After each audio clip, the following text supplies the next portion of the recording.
Thank you to everyone for coming. So just so that y'all know, this is about understanding the lived experiences of Hispanic and Latinx students across Salt Lake Community College. Now, just a brief introduction about the work and everything that we're doing. As we move towards becoming a Hispanic serving institution, it's important for us to reflect on the experiences and perspectives of Hispanic and Latinx students, both current and non-returning, to better understand how our college is successfully reaching our students, and in order to recognize areas of growth and improvement. My work and this presentation is not meant to be a form of reprimand or just to look at the areas that we are not being highly successful in or anything like that. I'm here to acknowledge the voices and the perspectives of some of our Hispanic and Latinx students across the college. And just a brief introduction, whenever I'm referring to Hispanic and Latinx students, I just want to acknowledge that there is so much diversity within this group of students and within this group of people. It is not just a racial label or an ethnic label. It is so much more. There's a huge cultural component within that. So a good example of that would be how it encompasses so many different groups. So we have like our Afro Latinos or our LGBTQ Hispanic and Latinx people. It's just important that we acknowledge that this group is not homogenous or a monolith that stands alone. So to give you a little bit of an introduction about myself, my name is Diego Pliego, and I was born in Mexico, and my family and I immigrated to the United States when I was 3 years old. So this is our first picture in the United States. This is me right here in this awesome getup. Nowhere near as cool as my brother in his Power Rangers costume. So we came here as on tourist visas, and we stayed in this country, and I grew up as an undocumented immigrant. That was part of my identity and part of my background and part of something that made me who I was, and influenced a lot of the decisions, both academic and social, that I had to make and that I went through. So both of my parents were college educated. In fact, they were both dentists and owned their own practice in Mexico City, but they were both of the mindset that our learning opportunities would be so much more in the United States. So they made that decision and that sacrifice to leave their profession and leave everything behind so that we could come to the States and have more opportunities academically. Ever since I was really little, both of my parents really instilled the importance of education on myself and my siblings. My dad was very adamant about the fact that we had to try twice as hard and work twice as hard in order to be half as good in some people's eyes. And it was true in a lot of ways.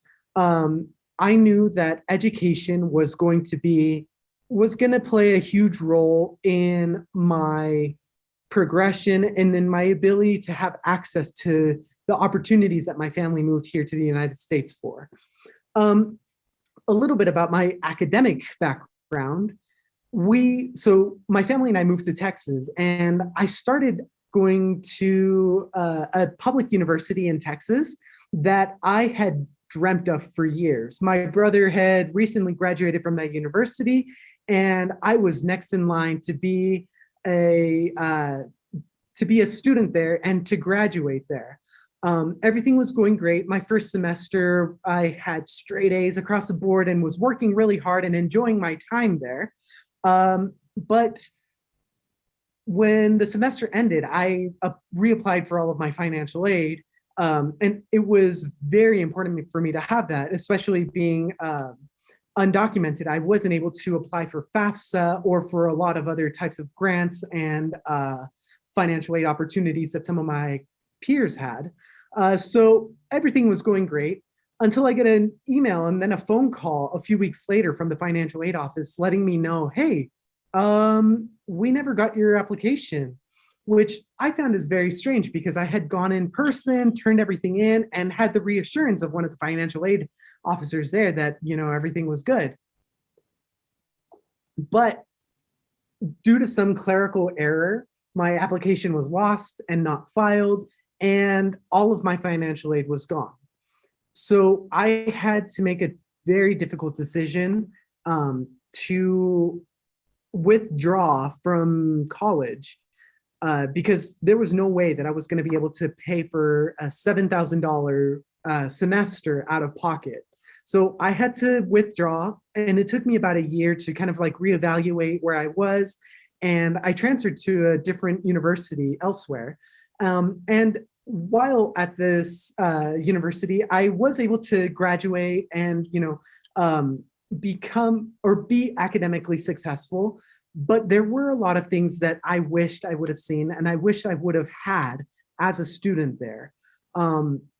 I felt that even though I was very successful academically, I was alone socially. I was one of very few Hispanic students at the entire college. In fact, I had this game that I would play when I would walk across campus, and granted, it's not a small campus. I would walk from like the north end of campus to the south end between classes, to get to my next class, and I would count how many people weren't white among the thousands of students that I would be walking through. And I think the highest number that I ever got to was about seven other students that I saw like myself at this university that served thousands and thousands of students.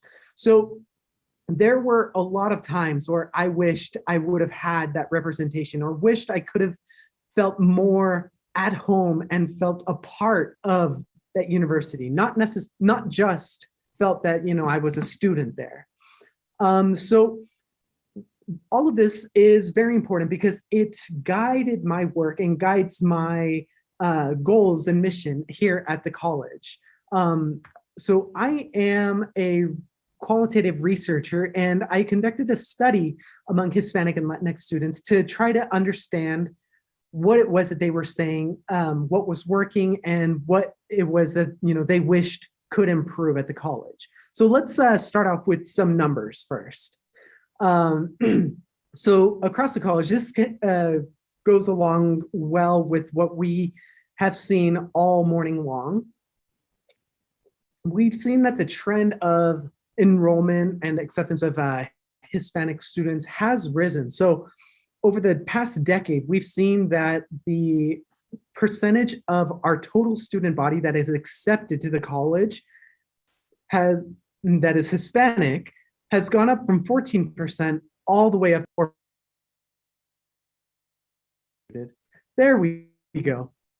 I'm not sure why I was muted there, but hopefully y'all were able to hear some of that. So we've increased a substantial amount of students that have been accepted to the college, but even still, there's quite a disparity between those who are accepted and those who enroll that first semester. Now, within our total student body, we have increased our full-time equivalent enrollment of Hispanic and Latinx students across the college. Right now, we are about 23% of the entire student body is or identifies as Hispanic and Latinx. So we are on course to becoming a Hispanic serving institution just by the definition of the 25% alone. But becoming a HSI is much more than just the demographics. So we see that our retention rates for Hispanic students has dropped quite significantly within the past 5 years or so. We saw a high in the year of 2016 and 2017 at 49%, but for 2021 or 2020 and 2021, we see that that achievement or that retention rate right now is 40%. So that it's a very significant number. So there is a disparity between the academic outcomes and the just the simple percentage of our Hispanic and Latinx students at the college.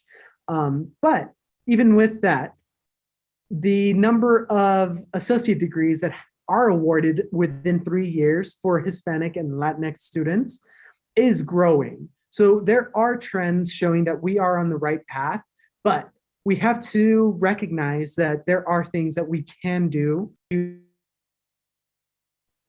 even more. So the research that I conducted was a mixed methods research that had 3 parts. The first being virtual interviews with non-returning Hispanic and Latinx students. The second being a survey that was sent out to a large percentage of the current Hispanic and Latinx students here at the college. And the third part was conducting virtual focus groups with some current Hispanic and Latinx students here at the college. Though our sample size was not huge with the virtual interviews or the focus groups, it is very important to see and hear what these students have to say, because their voices and their perspectives are very unique. And oftentimes, when we look at the data and look at the trends across the college, we miss these voices. So if y'all could go back to the polls themselves. So for those who are just coming in, if you could go to pollev.com/DiegoPliego008 or scan this QR code. Actually, the QR code might not be the best because I'm going back here. And I want y'all to answer these next couple of questions. So the first one being, how would you describe your college experience? So going from very negative all the way up to very positive. There are a couple different ways you can respond. You can either text your response or just hop on the website right here.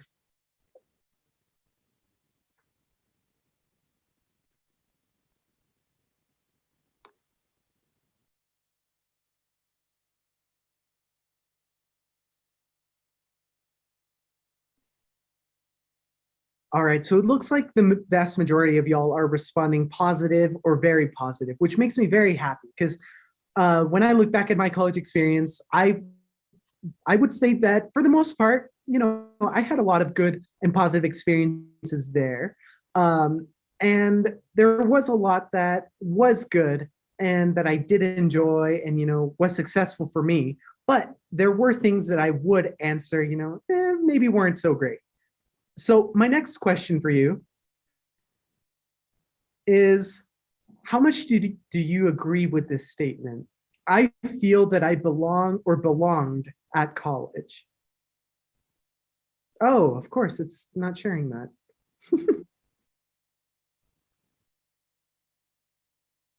Thank you.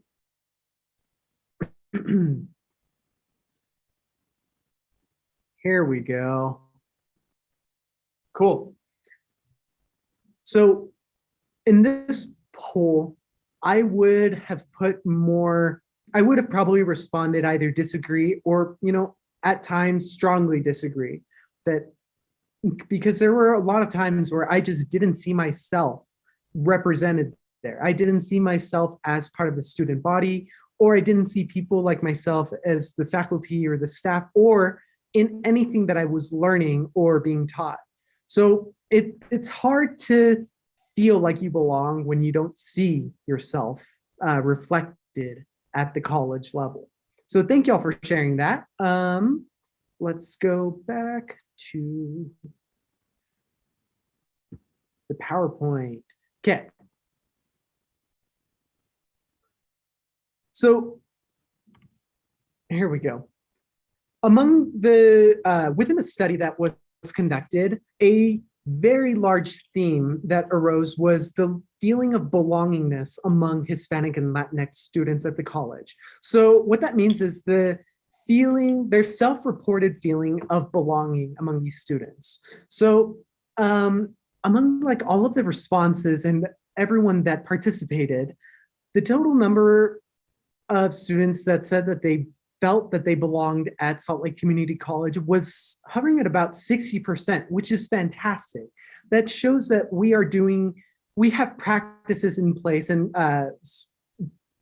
services and supports in place that help students feel at home, help students feel like they belong. But at the same time, it's important that we acknowledge that 40% of our Hispanic and Latinx students that participated in this study indicated that they lacked that feeling of belonging.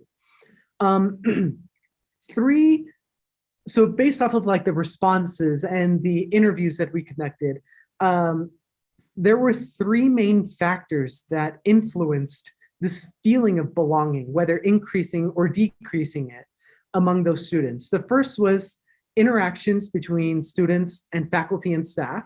The second being the representation that students saw across the college. And the third being their experiences with support services throughout Salt Lake Community College. So we'll start at the first with student interactions with faculty and staff. So this top graph is showing the total number or the percentage of the responses made by current students regarding their experiences with faculty and staff. 60% of those responses were positive experiences. So most of the current students that participated indicated having positive experiences and positive interactions with faculty and staff across the college. But when we talked to non-returning students, it was a much different picture. We saw that out of the non-returning students that participated, 55% of their responses regarding their interactions with faculty and staff were negative. Now, it's important to acknowledge that there could be bias within those statements and just based off of their enrollment status alone. But at the same time, it's important to acknowledge these their responses and their experiences to see how we could improve and to recognize ways of serving those students better. So some of the things that students attributed to their positive interactions with faculty and staff, the first one was the level of cultural awareness that students felt from like their instructors or felt from people across the college. So students often discussed feeling empowered or feeling validated whenever they knew that faculty and staff across the college either understood their background experiences or was willing to learn and to hear and to listen to them when they regarding their experiences. So the bottom quote is one that was very important to me. So I feel like even though they don't completely understand my culture, I did have an experience where most of my teachers did try to understand, and that was really beneficial. This student, the context for this was she was talking about how she had never really had any experiences with other Hispanic or Latinx faculty and staff, but even among like all of her white instructors and faculty that she had interacted with, most of them were working hard to understand how culture impacted and influenced her experiences across the college. The second thing that students attributed to having positive interactions was how faculty and staff engaged in open and honest communication with students. So part of that was with instructors reaching out to them and making them feel and know that they belonged in the class, or also just communicating with them about the resources and about the services that were available to students across the college. And one thing that a lot of students indicated was that within the communication, they appreciated when faculty staff took lead in facilitating conversations surrounding race, culture, and ethnicity with their peers, because it took the responsibility and the focus off of just them as students, and they were able to share that cultural knowledge without the pressure of being the token or the only person in the class with that background. So when we look at the flip side of that, on the negative interactions between students and faculty and staff, a large portion of them, of the students who interacted, talked about the lack of support that they felt from instructors and from staff across the college. This quote right here was one that stood out just because it was not necessarily a unique experience to just this one student. Many students expressed similar sentiment. So the student said, "My professor made me feel so stupid, and then I ended up failing the class. I was like, I did what I did, and like it still wasn't good enough for you, and it just made me feel stupid." And jumping down, I remember I was sitting in class one day, and I was like, "What the hell am I doing here? Like, why am I here? I don't have any idea what I want to do with my life. I don't have any idea what degree I want to get. What if I'm wasting my money and I don't end up needing it?" And sadly, this was not a unique experience or a unique perspective that was that this student alone expressed. Many of the students that I talked to and that participated in the survey had similar experiences or similar or expressed similar sentiments in feeling that they just didn't have that support, or they didn't feel like they belonged in their classes. And a lot of that had to do with how they interacted with staff across the college. Now, another thing that factored into the negative interactions that students had with staff, and thankfully this was a minority of those interactions, but it's still important that we acknowledge that it's still happening across the college, is that students felt on occasions that they were victims of bias, stereotyping, and discrimination. Now, in a lot of ways, students felt this like in the classes that they were taking, or in the interactions between their peers and their instructors. And also in the languages that they were either allowed or not allowed to speak in their classes. One student, this quote down here, talked about how their teachers or their instructors singled them out and had different standards for them. Now, like I said, thankfully, this is not the majority of the experiences across the college, but it is still happening, and it is important that we recognize it. That way we can move forward and grow and become and create spaces where students can feel comfortable and welcomed. Now, the second factor that we're going to talk about that influences the students' feeling of belonging is the representation across the college. Now, among the students that responded in the survey, most of them indicated that they felt that they were able to identify with someone across the college. So that was either instructors or with different services such as tutoring or Trio or their financial aid office. So just across the college, they said that they were able to identify with someone there. But a large percentage still indicated that, you know, they were not able to identify with someone. So representation across Salt Lake Community College can be broken up into three different categories. The first being representation among their peers. And all morning long, we have seen that we are increasing the number of Hispanic and Latinx students that are enrolled here at the college. And this is a great thing because it helps students feel more welcome and feel that sense of community among their peers and their classmates. Oh, sorry about that. But a lot of students indicated that because of their non-traditional student status, which could have been their first because they were first generation students or older students, or because they were full-time employed students. A lot of them felt that status as a non-traditional student impacted the way that they were able to engage socially with others outside of just the classroom.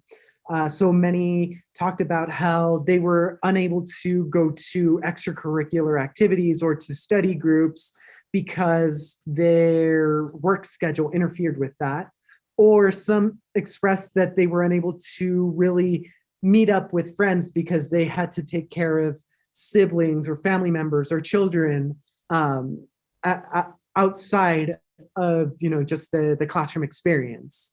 So a lot of students did feel that though we are growing and becoming more welcoming to Hispanic students, that there is room that we can make those spaces and those changes to welcome those non-traditional students. Okay, I see that we have a chat. Any accommodation and initiatives in progress? Can faculty have their syllabi or lectures translated?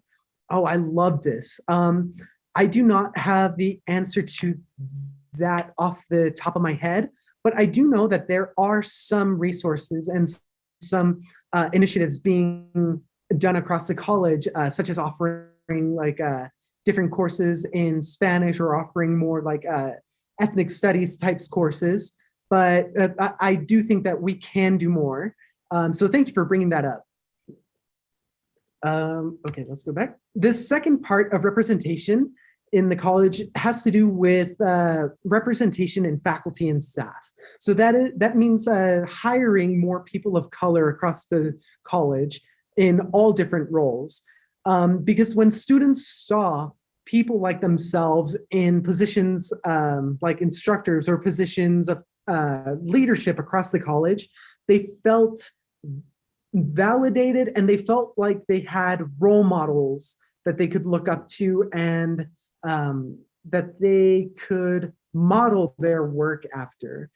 So for example, this student said that they felt that for once I could relate to someone, and it was also inspiring since more often than not, I rarely see any Latinx professors. I'm gonna jump down. From my experience, it is hard for my white professors to understand the depth of racial disparities. I feel more comfortable talking about the things I experience in my life as a person of color because I feel I can establish a strong relationship with my professor, knowing that she too has experienced those things and can empathize properly. So students, whenever they were talking, or whenever we talked about having that representation among their instructors and among different advisors and people across the college, they sang praises about that. But more often than not, a lot of them have not had opportunities to engage with or interact with Hispanic or Latinx faculty or staff. Now, whether that be because it's they're unable to fit courses like fit courses like that into their schedules, or just there's a lot of factors that prevent a lot of students from being able to take those classes or to meet with people, and oftentimes they just didn't know that a lot of the resources across the college existed.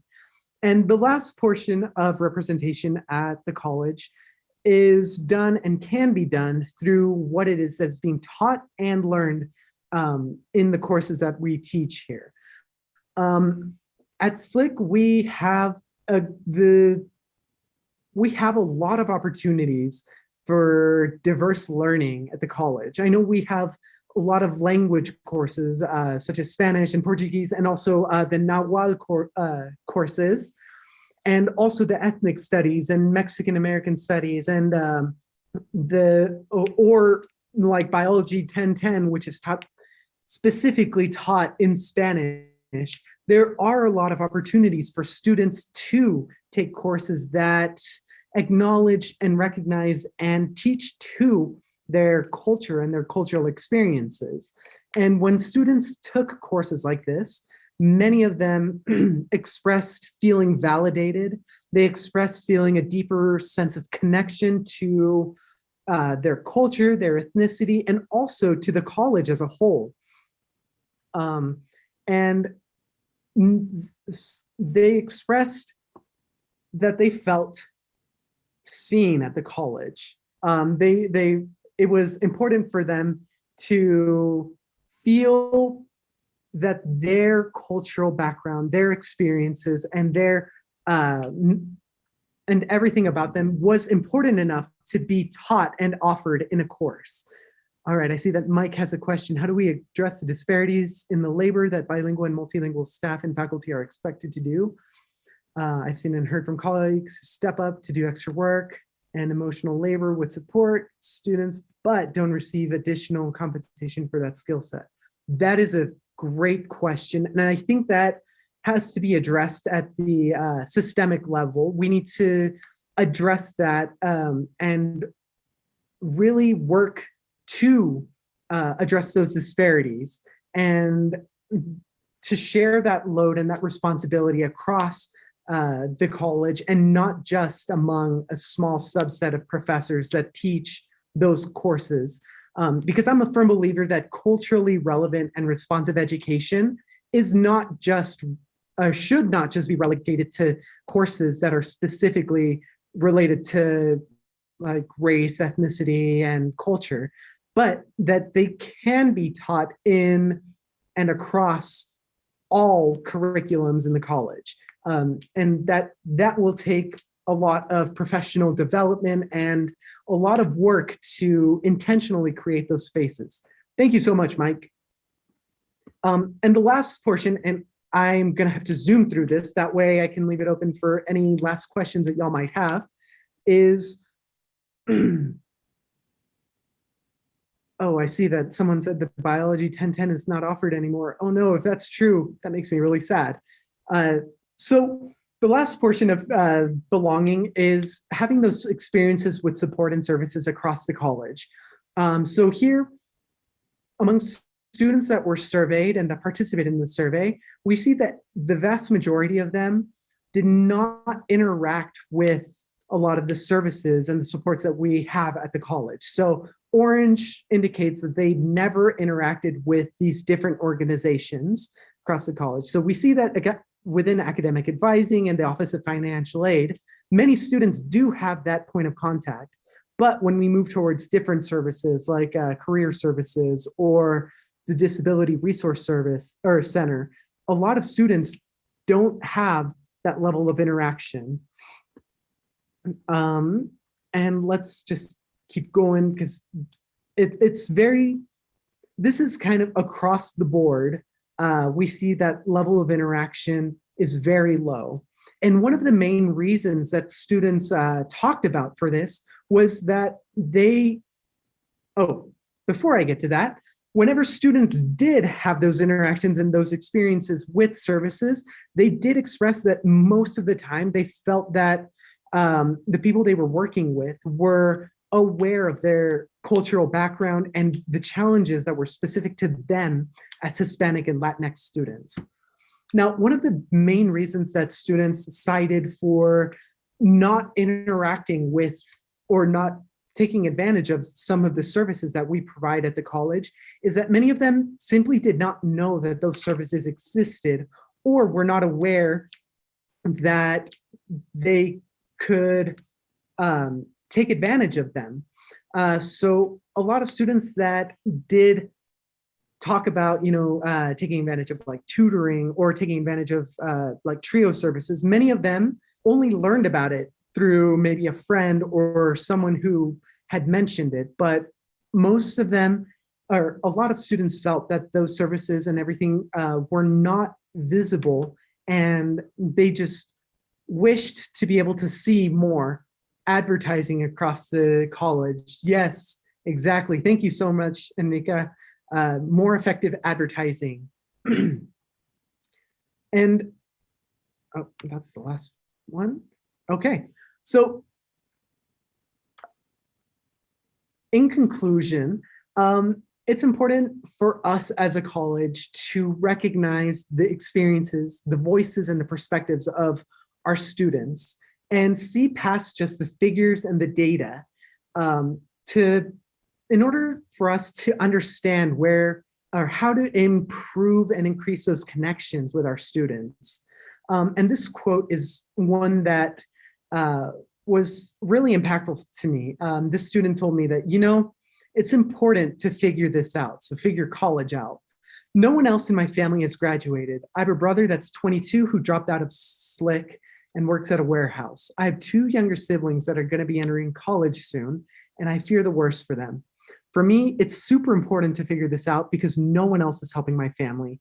And if you can make that direct impact, you can uplift communities. But it starts at Salt Lake Community College. And I believe this to be true. And I believe that we can intentionally create that space for students to feel seen, feel validated, and feel important. And just like Dr. Garcia said earlier today, that we can create a space that makes them feel at home at the college. So I appreciate the time that y'all have taken to sit in this meeting with me today and would love to answer any questions that y'all might have about the study or about the findings from the study. So I'll leave that open and just feel free to type them in the chat. I agree. So Kaylee said that things like this are best advertised by word of mouth. That's how I learned about many resources. I agree. A lot of students did indicate that same sentiment. Like a lot of them talked about how their friends or their friends of friends told them about, Bruin Scholars or about TRIO or about ODMA, and they really appreciated that. But one thing that a lot of students talked about was they appreciated the emails that were sent on a consistent basis. And many of them talked about how beneficial those were, but how they weren't enough. So some students talked about having, some of them expressed how they wish they had like text updates or push notifications, or some of them even talked about having like a virtual assistant that they could go to answer questions or to tell them about different events or different resources that were available at the college. So thank you for bringing that up, Kaylee. So Sylvia is saying that there are a lot of Hispanic professionals who need to know more about revalidating, about how to revalidate degrees and work in their fields, and they do not know how to do it. I wholeheartedly agree with you there. There were a couple of students who talked about how some of their friends or some of their family immigrated from different countries, and they were professionals in those countries, but because of like labor standards or education laws here in the United States, they weren't able to like transfer over that work knowledge and experience, or they didn't know how to. And many of them took up like different professions like construction or worked in the service industry instead. So I agree with you there, Sylvia. Thank you so much for bringing that up. All right, so Sylvia or Kaylee, I also enjoy the constant emails, but sometimes it's difficult and hard to find the resources through the emails. I agree with you there. Even today, looking for the link for this meeting was a little tough for me too. So I can only imagine with students having emails from their classes, from their classmates, and then also resources and different things going on. So we do need to try to find a way to communicate. All right, so Renee is saying, would be great to have some real training for our STEM tutors to help ESL students navigate the language barrier, and at the same time, they are helping them understand the content. I think that's a fantastic idea and a fantastic suggestion. That way we can provide that support along with the classes and work with them for success. All right, well, we have reached our time for the day.